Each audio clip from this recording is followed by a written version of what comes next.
Alright, so on the next episode of Seat Time, we're doing a little tune-up on the Celica, and I got lucky again. I got a garage at a buddy's house. Say hi, Kyle. Hey, how's it going? Yeah, so we're going to investigate sort of what the spark plugs look like, and probably a little bit of the ignition stuff. I know I've got a cap and rotor here. I probably need to get a PCV valve as well. But it didn't show up in time, so that may be something I'll do later. Oh, ooh, look at you. You're going to set it all up? Oh, look at this. I think it looks nice. Might as well. Yeah. You know. If you want to recap, as far as the part cost today, we're looking at about $50, believe it or not. Although it takes a while for some of the stuff for the 22RE to really show up. At the stores, it's really not as expensive as I thought it might be, but then again, I've had a whole bunch of other vehicles. So we're going to get started here, and I have my secret weapon today. If I don't know anything, and if any of you out there start doing something you're not aware of, you can get one of these. Believe it or not, if you're on Amazon, you can literally get used ones if you read the description pretty well. I picked that up for all of $3, but if you want a brand new one, they're about $50. So, you know, and it's got plenty of good stuff in there. I mean, it's even got troubleshooting. So if you happen to be experiencing some issues with whatever car you got off of Craigslist, and you're not as experienced in trying to figure out what's wrong, but you can't pay anyone to work on it, you can get yourself one of those and start reading it and figuring out what is the car doing that isn't good, and then go from there. But anyway, just some notes, and we're going to get started. So stay tuned. Alright, so we're about to start with spark plugs, and they're supposed to be pre-gapped out of the box, but conventional wisdom says that you should check them, because although they got those little plastic covers and everything on the bottom of them to kind of stop them from pounding around, who knows if somebody has taken them out of the box, or if they've been dropped, or if it's been bent or something like that. So we're gonna see right here if these Denzos that I bought, not to blame Denso themselves in any way, we'll see if they've held up in the boxes, if they're supposed to be at the according to the book, what was it? It was 32 32,000. 32,000. Yeah. So you never let's know what your local parts guys do with these. You know, play hockey with them, or toss them back and forth, drop them. I don't know. Can't say I haven't done that. Anyway, Go ahead. So let's check it out. Let's see what's number one here. And might I also add, we don't have the spark plug gapping tool. We're using the feeler gauges. Yep. Using the feeler gauges just to kind of. And it is 32 thousandths. I don't know if we'll get that up there. All right. It's a little tight, probably about 30 thousandths, 31 thousandths. Open it just a little bit. See, so first one is too tight. Just barely. Doesn't matter. What's the next one? Next one. Also really, really tight. Yeah, that one was probably at about 29 if I'd have to guess. Okay. Alright, so the second one also not. Third one. Ooh. That one's a little tight as well. Now remember, these spark plugs aren't exactly for only one vehicle either. You know, they are for a multitude of vehicles and engines, so sometimes other manufacturers have other specifications. Alright, so Set. Awesome, we're set on that. Is there anything else involving this pile of parts that we should look through first? No, we can just verify that everything kind of looks correct. as it should. Although I guess till we get it apart, we won't know necessarily what correct looks like. Those are Japan boxes. You know what I'm saying? I like those. So they were made for half the price and they cost twice as much? Is that what you're saying? You know what? You know what? I'd really. Oh yeah, just get it out of there. Yeah. She's a little stuck. She a little step. Ooh. Tight fit. Well, you won't let me rip your box, so. Don't rip the box. No. Because if it's wrong, it's got to go back. Ooh, look at that. It's red. That's a good sign. I think she told me that one time. Oh. Not to rip the box. I don't know if we can say those things on YouTube, but I might send it anyway. All right. What do we got? We got a 2-bolt. And look at that. It's also red, which kind of matches what we have. Let's see. This one is a... if I can stick it in here, maybe. No, can't really quite stick it in here. It looks like we got about 2 bolts on that one, so that looks about right. Haven't got it apart yet. And the spark plugs look pretty easy to get to. We also got a box of blue noodles. These ones look like they've seen some oil. I'm not saying they're bad, but, you know, it said in the manual, what? every 12 months or 15,000 miles to check and or replace cap, rotor, and spark plug wires. Yeah, so this isn't going to be one of those ones where I throw the really expensive oil in it and let it run for a while. This is going to be one of those ones that going to have to either constantly check it and make sure everything's good, or constantly change it. A little bit of a downside, but it's only like $50 to do it. So we'll just go with that. Anyway, saga continues. So with these wires, noodles have numbers on them, dictate what cylinder they go to. So that's 4, 1, 3, and 2. Okay, now how would one know where one goes versus another one, other than just matching them up one by one? Does it say on the cap? Now, the cap also is numbered as to what cylinder it goes to. Okay, or... And in your little fancy-dancy manual here... Oh, where did I see that? There was a specification that states how the cylinders are numbered. Oh, I think that was on page one. I think it was No, go one more. page 1? Right here. Yeah. So it shows you. Can you turn that up a little bit? Yeah, see, it'll show you right there which cylinder is which, and it also kind of tells you where it goes. Now, this is what we have. This one also has some stuff in for the other available engines. This would have been the dual overhead cam 1.8 that I don't have because I'm a loser.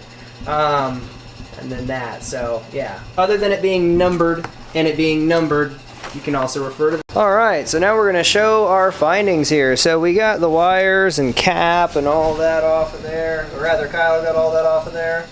And we got it all laid out, kind of see what each cylinder is looking like right now. As far as the cap goes, it looks pretty clean on the inside. Everything's covered in a layer of like Dirt and black. whatnot.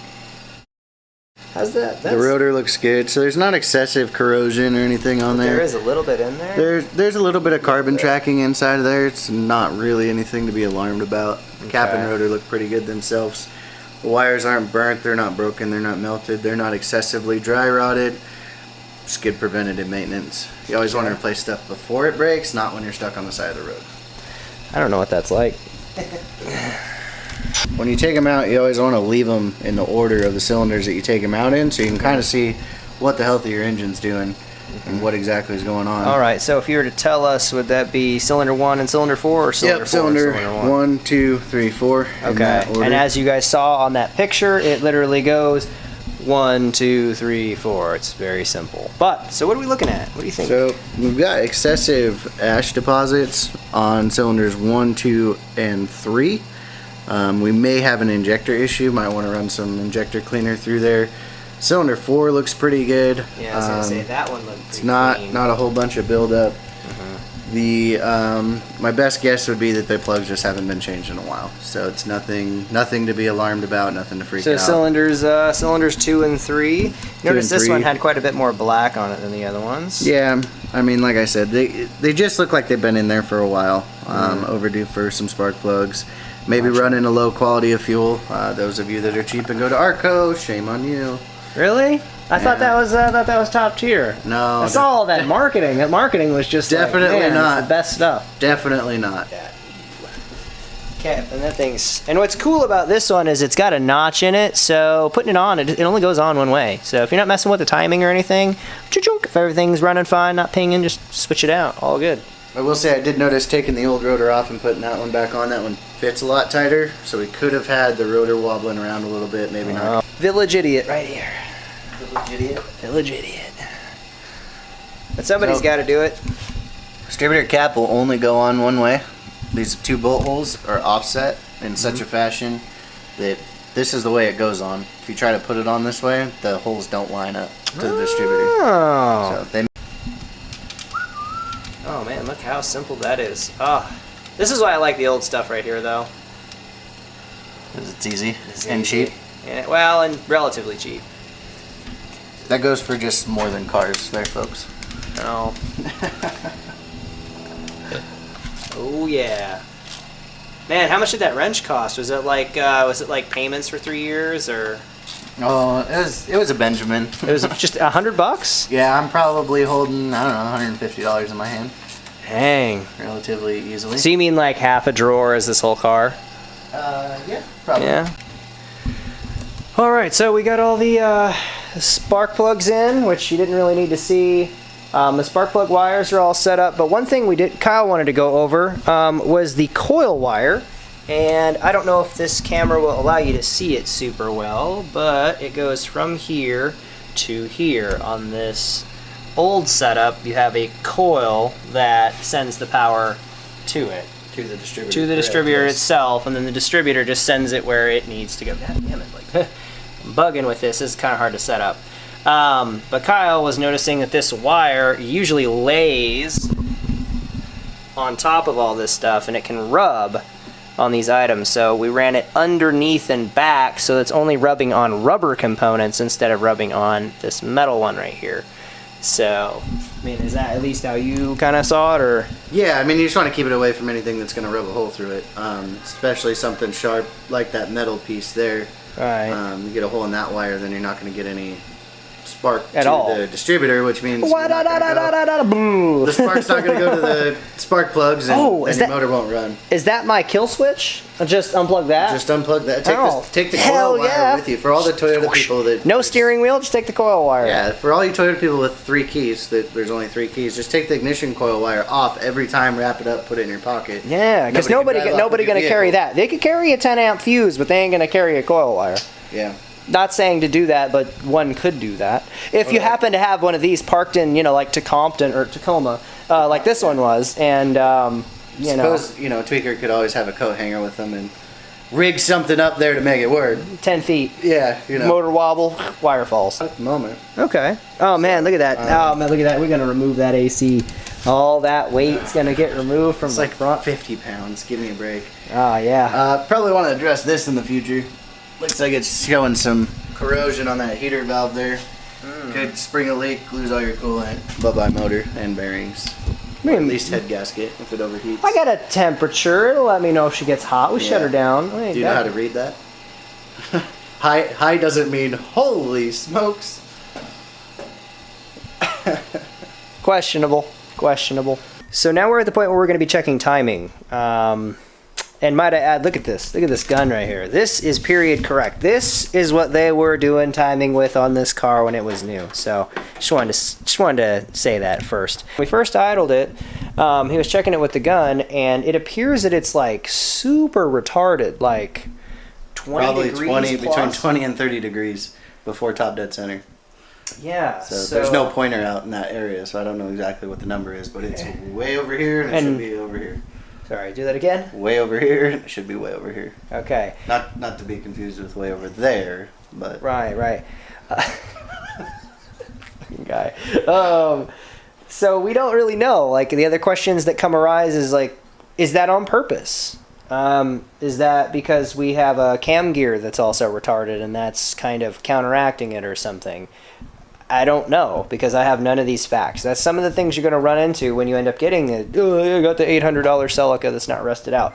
Awesome, I like it, but you run into these other things where you just don't know it's past. So we're going to fiddly fuck around with it a little bit, and this may get sketchy, but man, I'm glad I don't care. Are we ready? Yep. Firing.